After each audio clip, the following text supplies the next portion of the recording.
It ain't the left side or the right side, then it must be the fin side. It ain't the left side. Thank you, Solo D. Welcome to another episode of On the Fin Side here with Kat and Paul. Follow us on Facebook, Twitter, Spreaker, iTunes, YouTube, iHeartRadio, and Spotify. Also, check out our merch store on thefinside.threadless.com. We're joined here tonight by Brad Eichkorn. You can follow him on Twitter at Bills Bruiser. That's BILLSBRUISER. Brad helps us throughout the year with some Buffalo Bills insight. He's given us a look from the opposing sideline as the Miami Dolphins square off against the Bills. Here, noon Central Time, 1 p.m. Eastern Time. Dolphins currently are 5-point favorites at home. Brad, thanks for joining us. Guys, thanks for having me.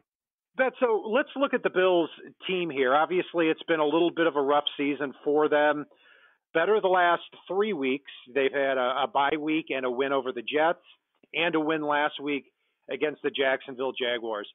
I don't think I've ever seen a player that people were more split on, including Paul and I, before the season as Josh Allen. And Josh Allen had an injury throughout the year, but did come back. And over the last 2 games here, actually, no, it was the last game that he came back, and the Bills pulled out a 24-21 win over the Jaguars. What is the general feeling in Buffalo right now about Josh Allen as that future quarterback? I would say hope is the key word here. Everyone's hopeful. I don't think it was unanimous that Josh Allen was the guy that they wanted in Buffalo. When Roger Goodell read Josh, I think everyone was hoping that the next word was going to be Rosen, not Allen. But since they've drafted him, the Buffalo community has really welcomed him in, and he's embraced it. From the media standpoint, he says all the right things. He's very good about talking about how he loves playing in the city. He loves the city of Buffalo. He's been a breath of fresh air from that standpoint. But he's so raw that was the big question marks coming in. And I think for anyone who saw their game against Jacksonville last week, I think we're finally at the point that we're seeing progress out of him. Because this is really a throwaway year. Bills fans went into this year expecting very little. I know we went to the playoffs last year. We ended the drought. That was great. Last year's team overachieved. This year, this is year 2 of a rebuild. And this is a true rebuild in the sense that next year we have a ton of cap space opening up. Maybe we can get out of draft purgatory if we don't perform, over expectations. There's nothing wrong with winning. But at this point, I think Bills Mafia really wants this team to put something together long term, and that's what we're trusting the process that Sean McDermott is putting together. But right now, I think the jury's still out on Josh Allen. Ask me a year from now, and I'll probably be able to give you a better answer. But it's first year. Expectations are low. We really want him to just learn and then, go into, a year or 2 or a year 3, ideally have a type of year that Patrick Mahomes is having. That would be nice. But yeah. I would say that's the wishful thinking here at least. Right, and there's not a lot to judge. I mean, Allen missed some time. It kind of reminds us a little bit of Ryan Tannehill's first year in Miami. They were drafted about the same spot. They were raw. And so it's going to be a couple of years till we make a decision, like you said. Let's look at his offensive cast. It's been a little bit of a rough year for that, as you know. Shady McCoy averaging 3.3 yards a carry on the season. The receivers, Charles Clay has been hurt a lot of the year, just 169 yards on the season. Zay Jones leads them with 392 yards. Kelvin Benjamin's been a big disappointment. But they did get a lot of, or at least a couple of big plays last week out of youngsters Robert Foster and Isaiah McKenzie. How do you see the passes and the rushing attack being split up here? Well, we went into this season knowing the offense was going to be bad. And as week by week has gone by, we're just like, wow, this is like a historically bad offense. And it's nice that the last couple of weeks we've seen them click. And credit goes to Brian Daboll, our first-year offensive coordinator, coming out of Nick Saban.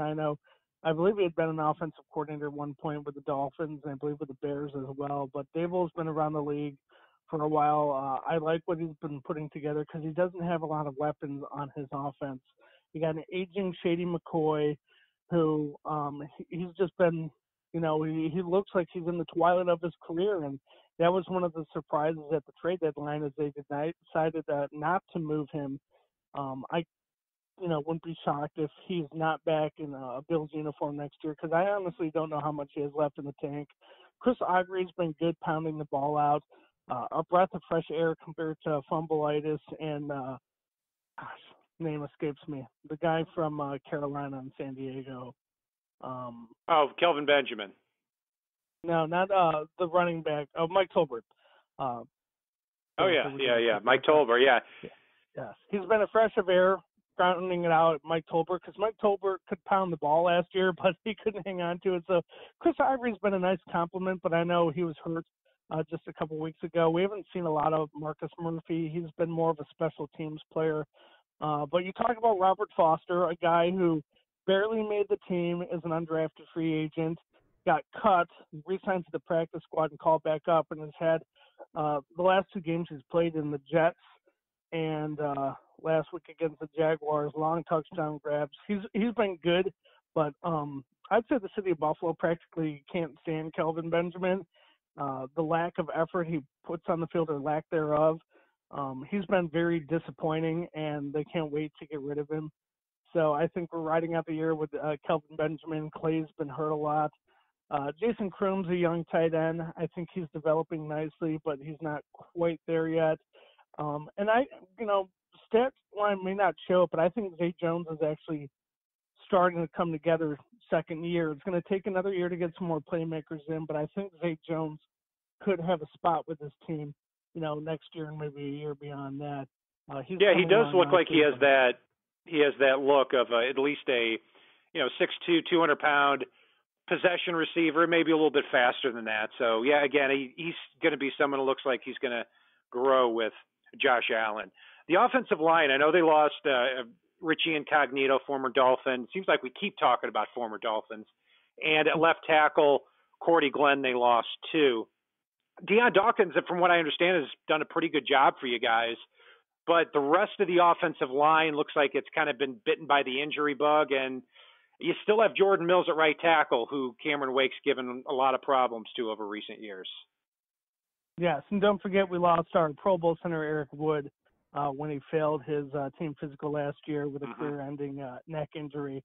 So, yeah, it's been rough on the offensive line. We knew it when Richie pulled his crap this offseason when he, retired. So not that Miami Dolphins fans aren't, used to putting up with crap from Richie Incognito. But, it's been rough on the offensive line. Cordy Glenn was practically non-existent last year, so we knew what we had in Deion Dawkins, and he has done well. Jordan Miller and John Mills are, I guess, holding the right side together, but Bodime's been, I guess, okay, kind of patchwork. This offensive line needs a lot of work, and I would expect this team to address it in the draft, but they're going to be put to the challenge. Like you said, Cameron Wake has been able to get into the Buffalo backfield quite a bit. So, Allen's going to be under duress, and I would expect, like he did against Jacksonville, to see him utilize his legs quite a bit. Well, the Bills, looking at their schedule going back to week 4, offensively 0 points, 13, 5, 6, 9. And then the last two games, 41 when they had Matt Barkley against the Jets and 24 against Jacksonville. So we'll see if they continue to put up those points and get some big plays too. Moving on to the defensive side of the ball, obviously a lot better for Buffalo on the season. I mean, still the old stalwarts, Jerry Hughes and defensive tackle Kyle Williams, who've given the Dolphins fits over the years. How is this defense shaping up? Really well. And I believe statistically, at least recently, they were ranked the number 1 defense in the NFL, which says a lot because they have no offense. But the linebacking core was one of the biggest questions going into this offseason with what we had. And I think it's turned out really nicely. Our rookie linebacker from Virginia Tech has been a stud this year that he's been asked to do a lot more than expected, basically quarterback this offense from the middle linebacker spot. He's the one calling the plays in the huddle. Tremaine Edmonds has had a really good year as a rookie. Matt Milano has come alive. He's only a second-year man out of Boston College at the outside linebacker spot. He's playing well. And then Lorenzo Alexander must be drinking from the same fountain Tom Brady drinks out of, because he's looking as youthful as you can for a guy in his mid-30s. So the linebacking core, I think, was one of the biggest positive surprises for this defense this year. Secondary-wise, we know what we have in Tre'Davious White. He had an outstanding rookie year. He still looks solid this year. Micah Hyde was a great free agent pickup in 2017. He's holding strong. And then Jordan Poyer has been an excellent addition at the safety spot this year.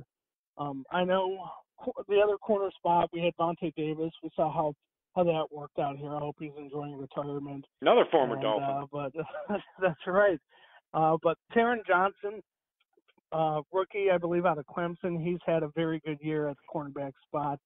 That defensively, with how it's been patchwork at some areas, especially at linebacker, like I said, you have a rookie in Tremaine Edmonds at middle linebacker. They've been very, very good this year. This is definitely the brighter side of our team. And I saw they started Levi Wallace at cornerback, too, from Alabama. So you've got Robert Foster and Levi Wallace playing very meaningful snaps for Buffalo at those two spots. And, yeah, statistically, they certainly check out, because in terms of quarterbacks, if you go back to week 3, I'm looking at my sheet here, they've held every opposing quarterback in that game to a quarterback rating of under 84, except for Andrew Luck. And they faced Kirk Cousins, Aaron Rodgers, Marcus Mariota. It seems like they always do a really good job of stopping the pass. And against the run, just allowing 3.91 yards a carry to opposing starting running back. So without question, this seems like it's going to be more of a low-scoring game for the Dolphins and the Bills, something that, we always see an uncharacteristically high score in these types of games. So, Brad, what do you think the Bills need to do to win this game? Well, first and foremost, if you want to win this game, you have to win the turnover battle. They cannot afford the turnover of the ball on offense. Josh Allen has been extremely patient. At times he's been lucky, but he's been good about limiting the amount of turnovers he's committed each game. So I was at the Texans game. It was the turnovers that lost us that game. So, ball security, if we can force a turnover or two, that would help.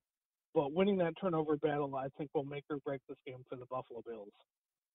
And I have a feeling Jordan Phillips might end up playing a major role in this game. He plays about 25, 30 snaps a game for Buffalo. We've seen firsthand when he turns it on and he's motivated, this guy's a monster. But the flip side of that can be very bad too. So before we get to your prediction, how has Jordan Phillips been, and what's kind of the outlook of him for Buffalo right now? I liked him. I liked the draft. I liked him coming into this lineup there, that when he has been playing, he's been lights out. I would think he's been a good complement on the defensive line. I know Star Latuite gets a lot of the play at defensive tackle, but when we put Phillips in on the defensive front, he's been solid. That coming out of Stanford, I think he was pretty highly touted, and he has not disappointed this year.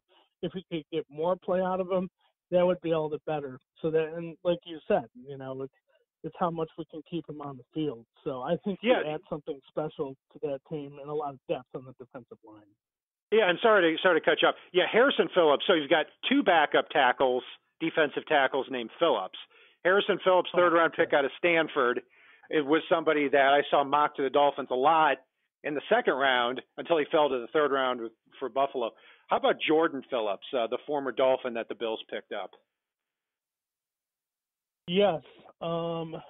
Refresh me on him. Yeah, Jordan Phillips, number 97. So probably not a very meaningful impact so far. So we'll leave it at that. Okay, yeah. So what's your Brad? Well, so what's your prediction in this game, Brad? Gosh, I really don't know at this point here. I saw the Miami Dolphins start hot, and they've cooled down as of lately. You guys should have beat Indianapolis last week. So I feel like Miami could go either way. And then Buffalo is uncharacteristically playing better than they're supposed to right now, kind of like last year a little bit, though we're not going to make the playoffs this year. I can almost guarantee that. But no, it's in Miami. It's at whatever the name your stadium has now. Was it still Sun Life? I don't know. It seems to change every 5 years. Hard Rock Stadium. But, Hard Rock Stadium, yes, sir. No, I'm going to go with the Dolphins in this one. I'll say Dolphins. We'll say 24-13. And that will do it for our breakdown of the Buffalo Bills roster with our Bills correspondent, Brad Eichkorn. You can follow him on Twitter at Bills Bruiser, BILLSBRUISER. And you can follow Paul and I on the Finside on Facebook, Twitter, Spreaker, iTunes, YouTube, iHeartRadio, and on Spotify.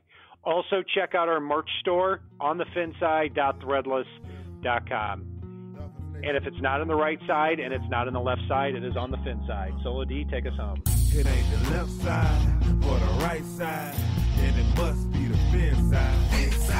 It ain't the left side or the right side, and it must be the fin side. Listen, Dolphins fans across the land all tuning in to see what